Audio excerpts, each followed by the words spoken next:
What's happening, everybody? After no UFC card last weekend, we've got a really fun fight night this weekend taking place in France. So it's going to be an afternoon card here in the US and 14 fights. None of the fights fell out. So I'm going to try to get through this as time efficiently as possible. So certainly some spots that I don't have as much interest in for DFS, I'll just kind of glance over them a little bit. So I'm not making this video like 45 minutes or an hour long. I don't want to waste your guys' time. So I'll get right into it. First thing I'm going to ask of you guys, though, just do me a favor. Like the video, subscribe to the YouTube channel. It's free content and it helps support it a whole bunch. So if you could just click those couple buttons, I appreciate it. But let's get into talking about the fights here. And we got the main event here. Renato Moicano taking on Benoit Saint-Denis. And this should be a banger. There are a ton of fights on this card that I think are can't miss action-packed fights. And the main event is one of them because Benoit Saint-Denis just keeps a crazy pace in all of his fights. And look at his metrics. He lands 5.7 significant strikes per minute.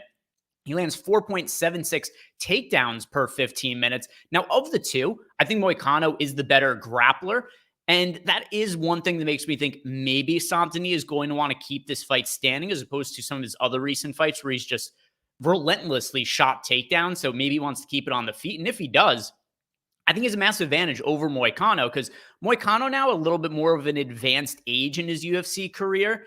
He's really looked slower on the feet to me. So if you look at the recent fights from Renato Moicano, the one that stands out the most is the fight against Drew Dober, where at least on the feet, Dober was just picking Moicano apart. Now, I know the significant strike numbers were not crazy high, just 23 apiece in this fight. But what was happening on the feet is every single time Drew Dober was landing on Moicano, it was stunning him. And then ultimately what ended up happening is Moicano would land a takedown. He would hold top position, just stall out some of the rounds. I don't think that's going to be an option against Benoit Saint-Denis. And especially, I don't think there's a chance that Moicano could have a fight against Saint-Denis and win where only lands 23 significant strikes if it gets extended at all. So whoever wins this fight, it should score extremely well. Because of the age difference, I'm going to side with Saint-Denis. Moicano has really not looked great on the feet in his recent fights. Just talked about the Drew Dober fight. And then even his last fight, even though it was a win against Jalen Turner should have knocked out Renato Moicano. Jalen Turner had him hurt really bad in the first round, but didn't really follow up, just kind of walked away, was hoping for a walk-off knockout. If that didn't end up being the decision that Jalen Turner made, I think we'd see Saint-Denis perhaps even a bigger favorite on this fight and maybe even an opportunity that Moicano wouldn't have ended up getting. I'm going to pick Saint-Denis to win. He is overall my most exposed fighter on the card, which is not a massive surprise. That's also the direction the field is going in. He's projected for right around 50% ownership. But despite that, I'm still getting to a ton of Saint-Denis using the stochastic sims here. And because it is a 14-fight card, there are a lot of other spots to be different where I'm not afraid to eat the chalk in the main event. So whoever wins, I think it should be a really good DraftKings score. And I'm going to be siding with Saint-Denis. I'll take some shots on Moicano, but if you're just playing like 1, 2, 3 lineups, I would definitely be more focused on the Saint-Denis side of the main event. Moving on to the next fight, we've got Nasruddin Imavov taking on Brendan Allen in the co-main event. This is not one I have a massive amount of DFS interest in. I'm actually kind of surprised that it's a pick'em to go to decision because I do think the most likely outcome is that this does go to the judges' scorecards. But here's where I don't think it's going to score all that great for DFS. I just said I think it's more likely to go to the judges' scorecards than not. But then also on top of it, neither of these guys are very high output strikers. Imavov landing 4.5 significant strikes per minute, and then just under 4 significant strikes per minute landed by Brendan Allen. And there's a big striking advantage on the Imavov side. So for Brendan Allen to win, I think he would have to shoot takedowns. And Imavov has really good takedown defense. He defends takedowns at a 74% clip. And on top of that, you look at some of the recent fights that he's been in, it's been a minute since we've really seen him taken down significantly. The last time that Imavov was taken down multiple times in a fight, it was against Phil Hawes back in 2021. So that 74% takedown defense metric, it's kind of a little bit misleading, even though it's a good mark, just because it's been way better for Imavov in recent fights, and it's dragged down by some of his earlier fights in the UFC, like getting taken down 4 times by Phil Hawes. So I'm going to pick Imavov to win, pick him to win by decision. Not a fight that I'm all that interested in targeting when there are so many fights that should finish early. William Gomes against Joe Anderson Brito. Another fight that I'm not all that interested in because this could really end up being a snoozer. Because if you watch any William Gomes fight, look at what some of the numbers look like. All right. So William Gomes has now had 3 fights in the UFC. In those fights, he did have a finish against Yanis Kimura. But with that said, the fight finished midway through the third round. He landed 52 significant strikes to 28 on the other side. His fight before that in the UFC, it was a split decision win against Francis Marshall. He lands 27 significant strikes. Marshall lands 15. And then his UFC debut against Jarno Aarons, Gomes lands 32 significant strikes, and Jarno Aarons ends up landing 20 on the other side. So the most output there's ever been on a Gomes fight on both sides combined, it is 80 significant strikes. And Joe Anderson Brito also does not land strikes at a very high rate, only 3.35. And the one thing about William Gomes, while he's not a great grappler, he does a very good takedown defense and is able to prevent fights from getting to the ground.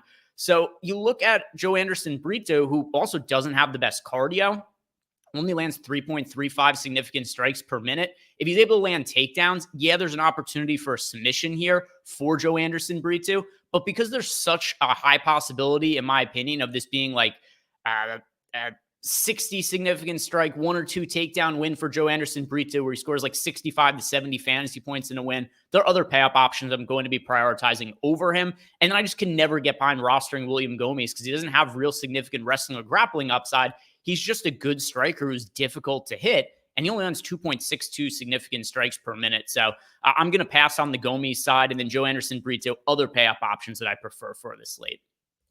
Kevin Jousset against Brian Battle. Another fight that I don't have that much interest in. I like this fight from a real-life perspective. The one thing that gives me pause, though, is that it's minus 200 to go to the judges' scorecards, and I think that's about right.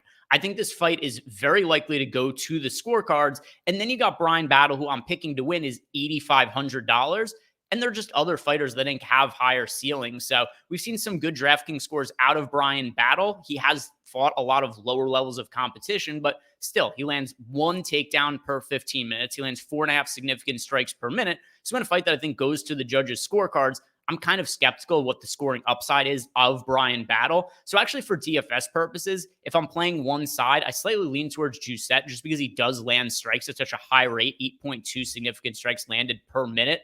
He's only $7,700. Overall, not my favorite fight on the cards to be targeting for DFS. I'm not avoiding it like some of the other fights that I've been talking about. So see right here, my first run of lineups, I got Brian Battle in 22% of lineups, and then I've got Jousset right now in 19% of lineups. So a little bit of exposure, but I am underweight to the field on both sides of this fight. And by the way, if you guys want to sign up for the sims that we have here at Stokastic, link down below in the YouTube description box, and it'll take you to the sign-up page with all of the different options that we have. You could build your lineups on our site, and you could simulate the slate as well.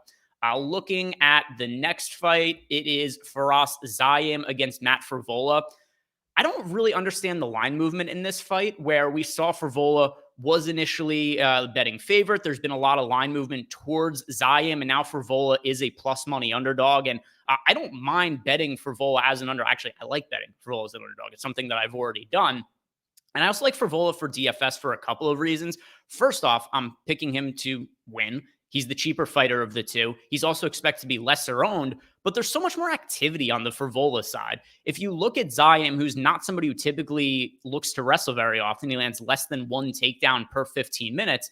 On the other side, Frevola lands 2.5 takedowns per 15 minutes. And then also on the Ziam side, for a guy who has a kickboxing background, he only lands 2.7 significant strikes per minute. So he gets into a lot of these fights where he just doesn't really do all that much. His last fight against Claudio Puelles, Ziam lands 31 significant strikes. Puelles on the other side only lands 4, but he did land 7 takedowns in that spot. So it ends up being a split decision win for Ziam, where just almost nothing happened. And that's what happens in a lot of his fights. Look at his career. The most significant strikes he has ever landed was 61 in a decision win over Jai Herbert. Because of the output that Frevola puts out and how aggressive he is, if you go to a decision and you only land 61 significant strikes, you are not going to win against Matt Frevola because his output is going to be significantly higher than that. And that's where I like Frevola as being a lower owned play to be getting to. He's only projected for 22% ownership much more spread out with this being a 14-fight slate. So Frevola at $8,200, I think he is finishing upside. I think he's wrestling and grappling upside. If Ziam wins, sure. I mean, there's a chance here that you could just see Frevola run into something because he does fight very recklessly at times. But I think Frevola is the minute winner in this matchup. I also think he's more likely to be wrestling and having the wrestling and grappling upside. And then Ziam on the other side, He's projected for 25% ownership at 8K. So Frevola, slightly lesser owned of the two, $200 more expensive. They're not the biggest deal in the world, but I do like him as a plus money underdog, and I like him as a slightly contrarian option for this week's card. Somebody that I am rostering to differentiate some of my lineups. Next fight that we have here, another one that I think is a must-target fight for this card. If you guys have ever seen a fight of Ion Cutelaba, they are all just absolute insane because he has 4-5 minutes of cardio and he is very aware of it and he fights to win in those first few minutes. And what happens is Cutelaba typically either wins in those first few minutes or he doesn't. He death gasses, either gets finished himself or just gets dominated by his opponent. So Ion Cutelaba, he is going to be very live for a finish in the first few minutes of the fight. And by the way, also his opponent, Erslan, he's somebody who in his 3 losses was finished in all of them. So there's a very real possibility here that should Cutelaba wins, it's probably a first round finish where he scores a bunch of fantasy points. And if he doesn't, I think Erslan, he's not really a prospect because he's a little bit older. He's 32 years old, making his UFC debut, and he's going to be 33 in a month. So I wouldn't call him like a prospect or anything like that, but he himself also has big finishing potential. I think his cardio is better than Cutelaba's, but in that first minute, or first round, I should say, in the first few minutes, Cutelaba is going to be extremely dangerous. It's going to be really fun for those first few minutes. And whoever wins, I think scores really well. And considering where this fight is priced, $8,300 for Cutelaba, $7,900 for Ivan Erslan. Whoever wins, I do expect to be in the optimal lineup. So I'm getting nearly 100% exposure to this fight. You guys could see here on my first round of lineups, I got 54% exposure to Erslan, and then Cutelaba on the other side, having been 42% of lineups. The reason I'm a little bit heavier on the Erslan side, he's a little bit lesser owned, and then also the cheaper price point. That's another tiebreaker for me. So if you're looking to roster one of these guys in just like a single entry lineup, I do prefer the Erslan side, but I'm going to be overweight to both ends of that fight, and it is one that I think we want to have a lot of exposure to. Moving on, and yeah, just trying to keep a good pace here so that you guys aren't stuck here watching this video for forever. So I don't want to waste your guys' time. Going into the next fight, Omar Sy taking on Da-Un Jung. In Jung's last fight, he got submitted by Carlos Ulberg. Carlos Ulberg isn't submitting anybody, or at least he shouldn't be submitting anybody, but he did against Da-Un Jung. He was able to get a takedown and then gets a submission with like 10 seconds left in the fight. And now you've got Da-Un Jung fighting a guy in Omar Sy, who's an actual prospect with real wrestling and grappling upside. If you guys saw the UFC debut of Omar Sy, he didn't even land a significant strike. He just went, shot takedowns, lands 2 of them, gets a sub, holds 3.5 minutes of control time. So I'm looking at this fight as if Da-Un Jung wasn't able to keep Carlos Ulberg from submitting him, what could Omar Sy potentially do? Now, on the feet, I do think that Da-Un Jung has the advantages, and if Sy is, for whatever reason, not able to land takedowns, he could find himself in trouble. But I don't think that's the most likely scenario here. I think this is a very handpicked matchup by the UFC to try to build up Omar Sy and against somebody who's a veteran in the UFC. Like, this isn't a scrub in Da-Un Jung. It's just a very favorable matchup for Omar Sy. So I think he's going to be able to land takedowns in this fight, and I think he gets a submission win either in the first or second round. He's a good pay-up option. If I look at all the pay-up options on the slate, him at $9,400 is landing in 33% of my lineups. He's projected for 25% ownership. So of all the fighters who are priced above 9K that are not Benoit Saint-Denis, we've got Morgan Charrier, we've got Eileen Perez, Omar Sy. Those are the 3 that I'm prioritizing, but I do have slightly more exposure to Sy than the other 2. Moving on to the next fight, we have here Ludovic Klein against Roosevelt Roberts. And Ludovic Klein is a massive favorite on this card. And as you guys saw when I was just showing some of my exposures, I have other pay-up options that I'm prioritizing over Ludovic Klein. I do think Ludovic Klein wins, and I do think that he should get himself a finish in this matchup. Roosevelt Roberts, this is his second go-around in the UFC. They had him back on The Ultimate Fighter in like a weird season where it was bringing back veterans to potentially get into the UFC, and that's how Roosevelt Roberts landed back in, but he doesn't belong at this level, and it's generally gone poor for him in his fights. If you look at Roosevelt Roberts' career, his most recent fights, he gets submitted by Mateusz Raumbetsky. He ends up getting KO'd by Ignacio Bahamondes. He had the loss against Kevin Kroom where he got knocked down and then submitted. And then he also got submitted against Jim Miller. So, I mean, it's 4 fights in a row that he's been finished. I think that probably happens again here. The one issue I have with Ludovic Klein, and it's actually kind of like the one issue I have with Omer Sy as well, is that Ludovic Klein is, where's the price point on him? $9,600. So at 9,600, I just find the price point to be a little bit steep to pay up for, especially because I don't think Ludovic Klein has to wrestle in this matchup. The difference I have between Klein and Sy as a pay up option is Sy, I do think, has to wrestle in his matchup. I think he's going to be aware of that as his win condition. So I'm very confident that he goes and looks to wrestle, which just scores better on DraftKings. So Sy being $200 less expensive, that makes a little bit of a difference for me. And then also I think he's going to have more of a wrestling-based game plan. So that's something that should add to his fantasy scoring upside, where if Ludovic Klein gets, a second round knockout or something like that, you could have a scenario where he lands 25 significant strikes, get the knockdown and the finish. But at $9,600, you really do need him to be the highest scorer on a 14 fight card to be in the winning lineup. And I just think that there's some other fighters a little bit cheaper than him that have comparable or even higher upside. So I'm picking Ludovic Klein to win. I think he gets a finish. I'm just not quite getting to the $9,600 price tag. Next fight on the card, Taylor Lapilus against Vince Morales. This one is going to be a pass for me. Taylor Lapilus is very talented. I think he wins this fight, or at least should win it pretty easily. But I'm very confident this fight should go to the judges' scorecards. And then also on the Lapilus side, he doesn't land or shoot takedowns. He's got excellent takedown defense, so it's very rare that he finds himself fighting off of his back. And what ends up happening is he just gets into a lot of kickboxing exchanges where it's like, for every 2 times you hit me, I'm going to hit you 3 times. So he has a lot of these fights where it's like he clearly wins 30-27, but it just doesn't score all that well for DraftKings. Like his last fight, for instance, against Cody Stamann, he outlands Cody Stamann 100-59. He very clearly wins a decision, but it just doesn't score all that well for DraftKings. And I think that's how this fight is going to play out as well. So this is a fight that I don't think we need to be targeting. Next one here, Eileen Perez against Daria Zhelezniakova. I think that's correct. I tried as hard as I could. I was really, really itching to play a lot of Eileen Perez on this, and I still like her as a pay-up option.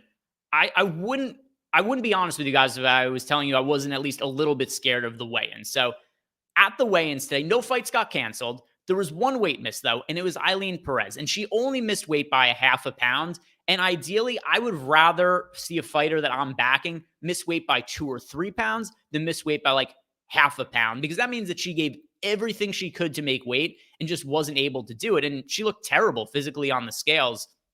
She was shaking a little bit. She needed help getting off the scale and getting off the stage. And that's definitely something that scares me a little bit in the later stages of the fight, because we have seen times that Eileen Perez in the later stages of fights, she could gas out and she'd get dominated in the 3rd round at times. That was what ended up happening in her fight against Lucy Cutelaba, where Eileen Perez was cruising through the first couple of rounds. And then by the 3rd round, she had nothing left in her cardio. So what ends up happening there is Lucy Cutelaba outlands her 16-5. Cutelaba also ends up with 4 minutes of control time there. So you look at Eileen Perez, where she was great cruising through 2 rounds. I remember that fight being one where you're watching, you're like, okay, Eileen Perez, a lot of top control time. She's landing some takedowns. Looked like she was going to be putting up a good DraftKings score because while she wasn't landing a lot of significant strikes, she was landing a lot of ground and pound that was counted as strikes. You hear 123 strikes landed. And then she just gets dominated in that final round.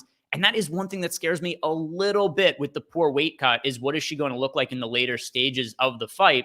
I do think this should be a good matchup for her against Zhelezniakova. So if you look at her, she only defends takedowns at a 50% clip. In her UFC debut, she was a pretty sizable favorite against Montserrat Rendon.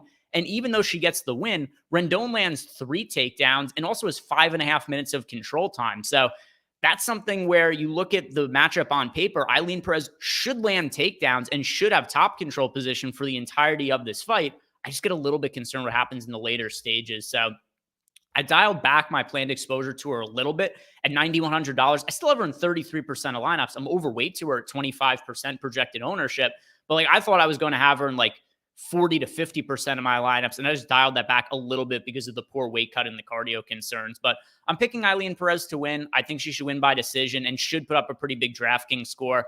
Just hopefully her cardio is able to hold up and she doesn't have a complete cardio dump like she's had in some of her previous fights.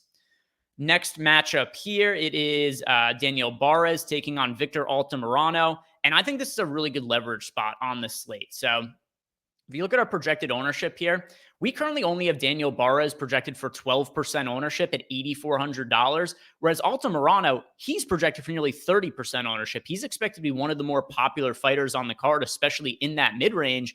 And I think Barez is the better fighter of the two. And this is a little bit of an overreaction to some recent results, because if you look at Altamirano, even though he didn't win his last fight, there was a lot of people who thought he did win, and it was a fight that would have scored extremely well for DraftKings had he gotten the nod, because he landed 9 takedowns in that fight. I don't think that's going to be replicated in this spot, though, because Daniel Barez, I think he's the better grappler of the two between him and Victor Altamirano. I think he's the better striker of the two as well. The one concern you have to have with Daniel Barez, kind of like what I just talked about with Eileen Perez, is we just saw a fight against Jafel Filho where, I mean, Barez looks terrific in the early going. He lands a body kick that knocks down Filho, and it looked like Barez was on his way to getting a finish in the first round. But what ends up happening is he had taken the fight on short notice, and he gassed out after just a few minutes. So even though he was able to land the knockdown with a body kick, and it looked like he was about to get the finish, he still gassed out in just 3 minutes. I'm willing to give him a pass on that, though, because we have seen Barez in the past keep a cardio pace for a full 3 rounds. He took that fight against Filho, I think it was on like 5 or 6 days notice or something like that. And I definitely think that impacted his preparation and his cardio for that fight. Assuming that is not going to be an issue against Victor Altamirano, I think Barez has advantages everywhere. And I'm going to give him a pass on gassing out in the last fight and getting finished, just because I do think that was very much influenced by him taking the fight on late notice. So all those things combined, as well with the field being much higher on the Altamirano side, I'm going to back Barez here. I think it's a pretty competitive fight. I'm going to pick him to win. It's not something I'm going to be betting on, at least at sports books. But for DFS purposes, I have Barez in more than 3x what the field has. So we got him projected for 12% ownership. I have him in 40% of lineups. And then Altamirano on the other side, we got him projected for nearly 30% ownership. And I'm closer to the 20% mark, being underweight to the field on him. So unless ownership changes, I think Barez is one of the better leverage plays that we have on the entire slate. I feel pretty similarly about him and Matt Frevola as two guys we could go to get leverage and differentiate ourselves a little bit from the field.